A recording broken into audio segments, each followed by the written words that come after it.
We are 3 episodes in with the smart contract series. This episode, we're going to look at actually what a smart contract audit looks like. We'll talk about what that means in a bit. But hi, my name is Nahamsec, and today I want to talk about smart contract audits. So let me just make it clear that this episode isn't just yet about pen testing and looking for security vulnerabilities per se. It's mostly around looking at a smart contract and auditing them. But sometimes during your audit, you may discover logical vulnerabilities that could become bigger or could become a bigger issue if they were exploited. As I've said in the past episodes, I've partnered with Halborn and they've been giving me access to their team to come on here, do an interview, and explain everything to us. So in this episode, we're going to sit down with Michal from Halborn, and what he's going to do is he's going to explain to us how he found a similar vulnerability to this one that we're going to take a look at within a few weeks of working there. And this is actually based on a real world example. I'm just going to stop and roll the clip. Well, Michal, thank you so much for sitting down with me and taking this, to giving me your time to walk us through talking about smart contracts and how to audit them. Before we jump into that, can you do me a favor and tell us who you are, what's your background like, and what do you do? So, hi everybody, I'm Michal from Halborn. I'm lead offensive security. I'm auditing smart contracts and layer 1 solutions at this moment.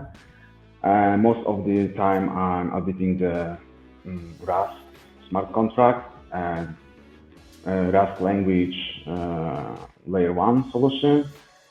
So that's it. And something about my background.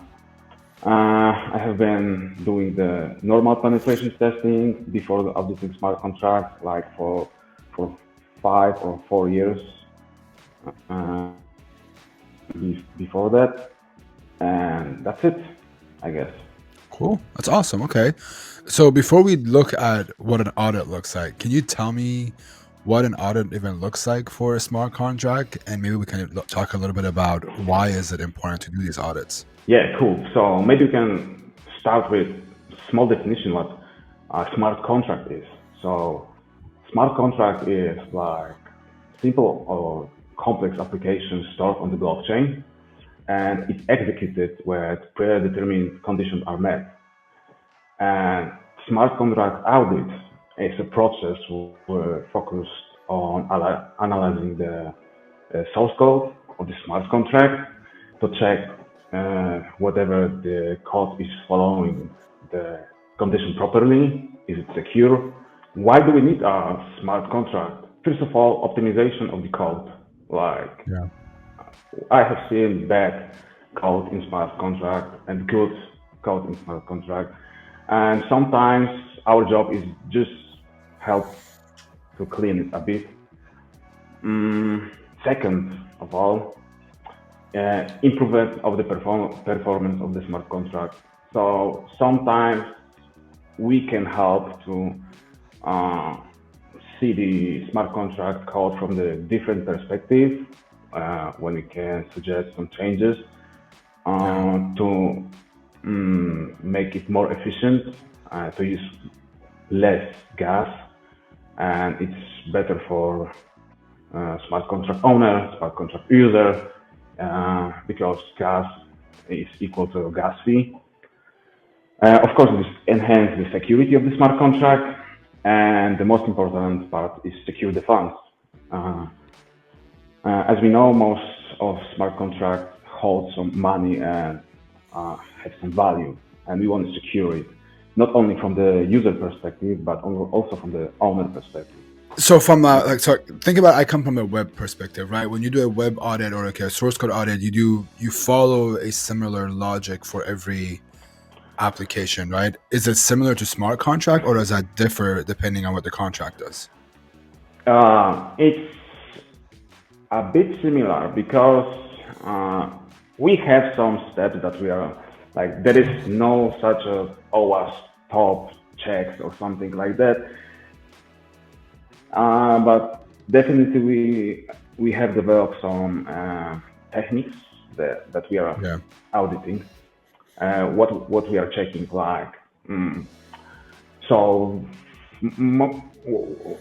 when we are reviewing the code, so we always search for low-hanging fruits, right? Yeah. So, for example, low-hanging fruits will be some overflows and underflows, stuff like that. But yes, we have predefined some checks that we are following, but also this is a bit different than auditing Web 2 applications because there is a lot of, for example, some smart contract can depend on the another smart contract, and it's creating whole ecosystem. So you need to understand the previous smart contract, how it's impacting the first smart contract, and yeah. So there is a lot of difference. So maybe I can explain you what we are looking for, maybe how the audit looks like. So first of all, we are reading the documentation that is provided by developers. Okay. Because the documentation, it's not something. I mean, this is not something official, but when you are in the crypto space, you see that a lot of people are sharing. Check this white paper. Yeah, this is something real innovation stuff. Yeah, it will go to the moon because of the white paper. Yeah. But in real life, when we are auditing something, we need to check that these conditions that are written in the white paper are exactly the same that are in the smart contract. So you mean when you read the documentation and then you're looking to see what is being said is actually being done in the contract itself? Yes. To match the description matches the contract. Okay. Yes, this is something, and also it is logic that what the documentation said, the calculation. Yeah, and another step, we are starting to review the code with the documentation, and we are doing some basic check. So we are trying to identify the common and uncommon vulnerabilities. We are searching for logical bugs.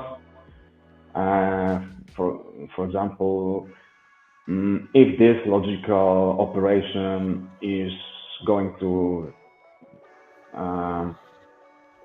true or false, and when it met some condition, and sometimes you can find a bypass for some when the condition is written incorrect. So some logical bugs. So you find a way to exploit the logic to be understood. So this is the logic that I'm expecting. How do I bypass it and give it that to meet that logic without actually doing it? Yes. For example, and then we can go deep into the crypto space. For example, you are stacking some NFTs. It's example from my head. You are stacking some NFTs. And if you have more than this or this and N, for example, there's N. And instead of N is OR, it's always true, for example.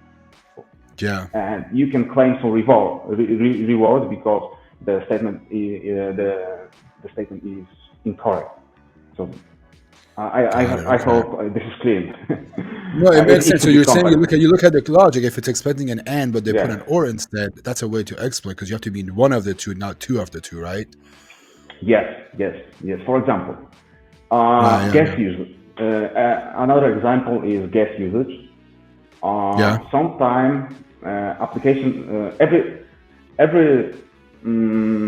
calculation in the application use gas. So if there is more calculation, the transaction could cost more, and it is impacting the end user. So maybe there is the way to calculate something in a different way, easier way, instead of iterating over the huge vector. Huge vector like enum. It's a Rust thing, the vector. Another thing that is similar to Web 2, the access control box. For Yeah. example, we have the privilege functions that can be used by the admin only, but maybe there is a Yeah. way to obtain some access to that function, or it's written incorrectly, and we can bypass it and do the privilege action.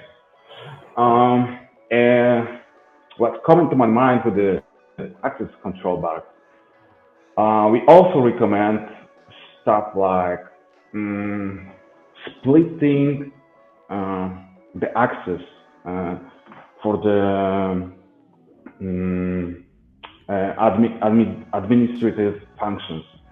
Okay. Like, it's better to have like governance that is like owning like multi-sign wallets, and they need to vote in order to execute some big changes in the contract instead of one person, because the one person could be compromised by phishing, for example.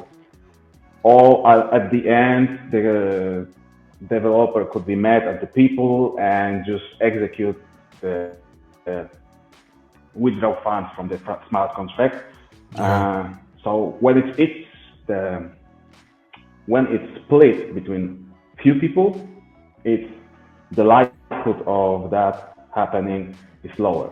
Another thing we also look at front running of the application of the transactions. By front running, I mean sometimes there's a smart contract that, and this comes to my mind from real life scenario, that Yeah. there is smart contract that is using the money of the people. We can say that like tokens of the people, and it's exchanging it for another currency at the end. And this could be triggered by bot, for example, or by another person. Outcome of this could be, for example, if there's a huge number of tokens that will be put somewhere to sell, it could change the like price of the token at this moment, and someone could take advantage of that and, for example, buy a lot of this token, sell a lot of this token to manipulate the price, and contract could buy or sell the token by price that has been pumped or dumped by attacker. Would it be possible to look at maybe a demo of some sort of tools that you would use? Maybe it would be able more. If you have an example to show us, maybe it would make more sense if we kind of dive into it. Yes. Let me just finish the smart contract auditing, what we are looking for. So Okay. also denial of services. There is a lot of examples of denial of service. Like it could be connected with the gas usage. Like, for example, there are transactions that you don't need to pay for them, like view or query the contract to see amount of, for example, how many tokens there is, how much this person owns. But for example, let's see there's a protocol that is iterating over.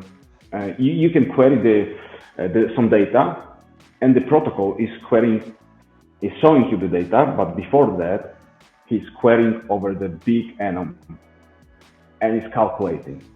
And there is, in some protocols, you have like predefined gas that you can use for free to show the query. What happens if the enum is so big and you run out of gas? The protocol will broke and it will not show the data. And what is next? For example, if this data is used by another protocol, for example, it's a bridge that is enumerating over a huge data and it cannot display this data to another protocol, you have denial of the service on the whole protocol. I think that was a lot about that. Okay, so that's a good overview though. Yeah, it's a really good overview for someone like myself that doesn't have the background with smart contracts. It makes sense to understand some of these stuff. The earlier things made a lot of sense. Like those were the things like, oh, okay, those make a lot of sense. I think the later examples you have to understand the smart contracts at a deeper level to be able to identify those, and also be comfortable with reading whatever language they've used for these contracts as well, right?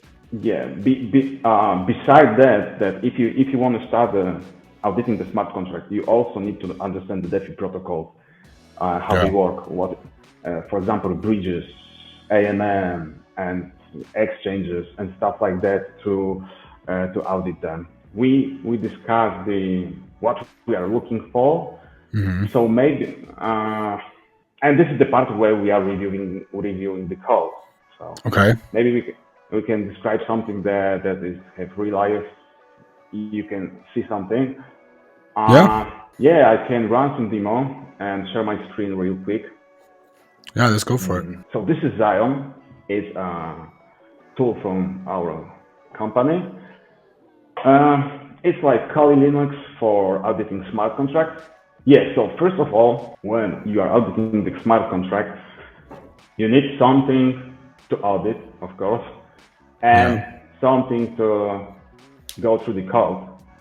And here we have the simple example of vulnerable NFT. So most of our team is using Codium or Visual Studio Code, and we are just auditing going through the code. Like someone was calculating that it should be like 600 lines of code per day, so it's a lot of reading. This is real life scenario. So what we have here is this simple NFT. So we have the constructor. Here is the NFTs assigning in the constructor we are assigning owner to the deployer. We have the modifier, the only owner. We have the internal function to verify the sign, and we have some NFT related stuff like mint the token, burn the token. So this is what we are using. Also, we have extension installed like Solidity language. For Solidity, we are using Rust Analyzer a lot for analyzing the. Besides manual testing, we also use some automated tool, for example, Twitter, and it's just doing the static analysis of the code. We can go through this a bunch of it's never used, should be removed, some warnings, nothing really to see. But what is cool? When I joined Halborn, I used to use the remix. This is probably everybody who's playing with Solidity know this. You can deploy here a contract. Yeah, we actually used this in the last episode with Farron. This is what we used to deploy our first contract. Yeah, this is something we use. I used before joining the Halborn. So if you saw this, leave the page. Yeah, and this is real cool stuff. So we have here a project with this NFT. So we will use Brownie. We'll compile the smart contract. Okay.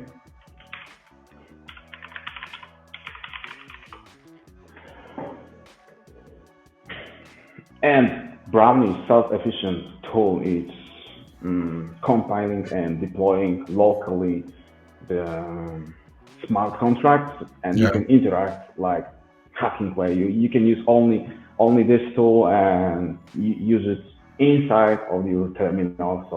So it's cool. And also it's Python based, so you can use Python modules to help yourself. So I have used small demo. I just copy paste it. I'm not typing that fast. This is just simple function from the Ethereum library to create the signature. And okay, let's deploy the contract. So we can see You can do create variable. And also the brownie is helping you to just find the method. So it's really cool. So if you want to deploy the contract, so we need to fulfill the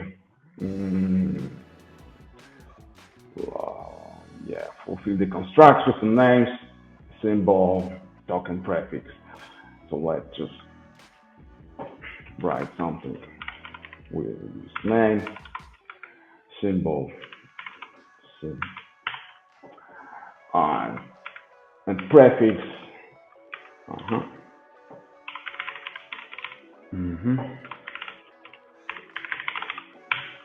Cool. And we can define which account will be used. So we can use the account 0. And we have deployed our smart contract by just using the variable. We get the address of the smart contract. Let's create let's mint some tokens. So let's create signature using the generate the owner signature.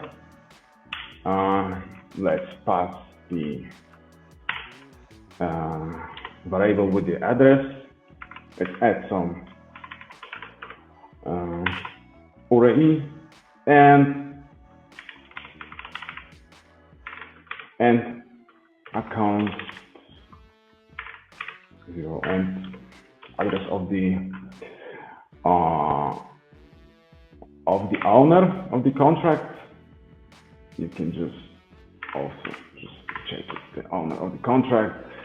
We have the signature, and let's mint what is happening here. The owner can mint the tokens, but to use this mint function, we need to verify the signature of the owner. So let's mint something. If you want to use the function of the smart contract, we just use the variable. It's object. It's an object, and we can use the main function. So let's use the one, like softly, or one. Okay. Signature, and icons. I will define. I forgot to mention that this last parameter of this function is like from who we are sending the transaction. This is important here. So. So what does it mean? We are minting some tokens. I forgot to close it. Okay.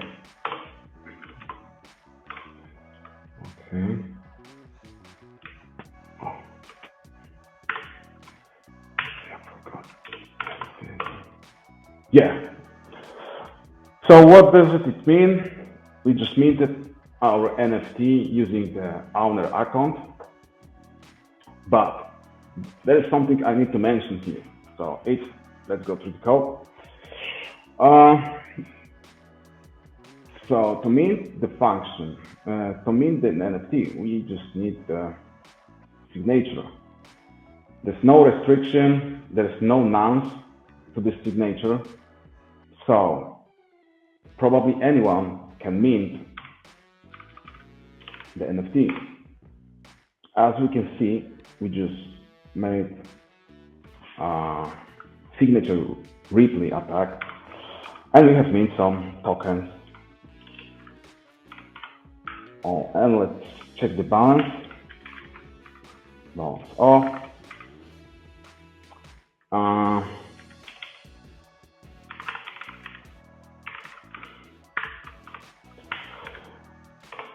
So we can see the account owner of the contract as like 1,000 of the token, and let's check the second account. Yeah, it's not that spectacular like in Web 2, like there are popping shells, but we have found our first critical vulnerability. Okay, so let me see if I understand this right. What you did there was you pretty much compiled the project that we had, and you checked to see if anybody could just mint this contract by just having the owner's signature. How do you find that signature without, is it possible to find a signature online? Yes, it is possible. For example, you can browse the Etherscan. There are encoded transactions with the parameters which you can check, like, and find the functions that are executed on the blockchain. Sometimes you can even, there is, for example, off-chain validator that is listening for the transactions, and you can withdraw the signature from the event or something like that.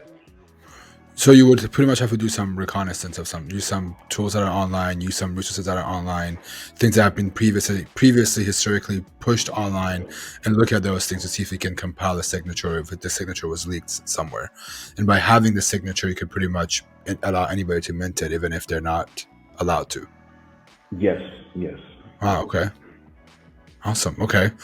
That makes a lot more sense. Yeah, with looking at the code, I wasn't sure if having access to the code is what you need, which to some extent I assume you do, even though it's already, in a lot of cases it's either open sourced or you can reverse engineer for it if you put in the time. But just knowing, a lot of, I guess, that smart contracts that are on bug bounty programs that probably are audited before, and it's disclosed on the GitHub. But pretty much a lot of smart contracts you can find on the Etherscan. That smart contracts that are verified by Etherscan, you can find the smart contract code. You can browse through them. Also, I know there's you can just grab the bytecode and reverse engineer it from the blockchain. Okay, yeah, that's something we looked at in the last episode. So people that have been watching the entire series, the last episode with Farron, we actually looked at that a little bit. Cool. So is there one more demo we can do maybe on Rust, perhaps? I can show some Rust tools that we are using for automated scan, because there is no brownie for Rust. So let me go to the desktop. Okay, so we have substrate node template. The Rust is using Cargo. It's like Swiss knife for the maintain packages, compile. It's like Python's pip, right? Yeah. Okay. But you can also compile to the binary. Got it. Okay. And by the way, is this Zion and other tools available online for people to download and use? Yes. So yeah, for example, this is the automated tool we are also using, but and it's going through well-known Rust database with vulnerabilities. So yeah, we have found something. One vulnerability found. I guess it's time. So time related. So this is one tool. So 1 second. So this tool, what it does is you're using a tool and it's automatically looking through this project for vulnerabilities itself. It's looking for the libraries that are vulnerable for Got it. Okay. Yeah, it's the potential seg file in the time crate. So it's like library. Got it. Um, Can you go back to that actually? So it actually gives you a suggestion on how to fix it as well, right? Because I saw it says upgrade to the latest version. I'm assuming, right? yeah. Okay. This is the trick. It should be somewhere like references. If not, you can just Google it from. There we go. Yeah. Yeah. yeah. So about the Rust, um, it's not spectacular auditing Rust stuff like, and auditing Rust stuff. It's a bit more not funny than Ethereum stuff. You are going through the code. Um, Sometimes we are using, and this is how it differs from the solidity. For example, you in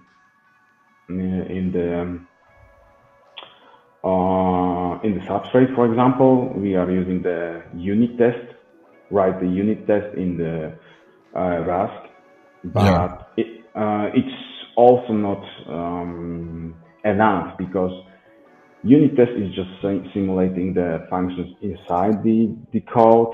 So if you would like to do real life scenario, you need some I don't know in the substrate. In the substrate, it's easy because there is Polkadot apps which you can use and connect to your local node. You can go to the. Let me just.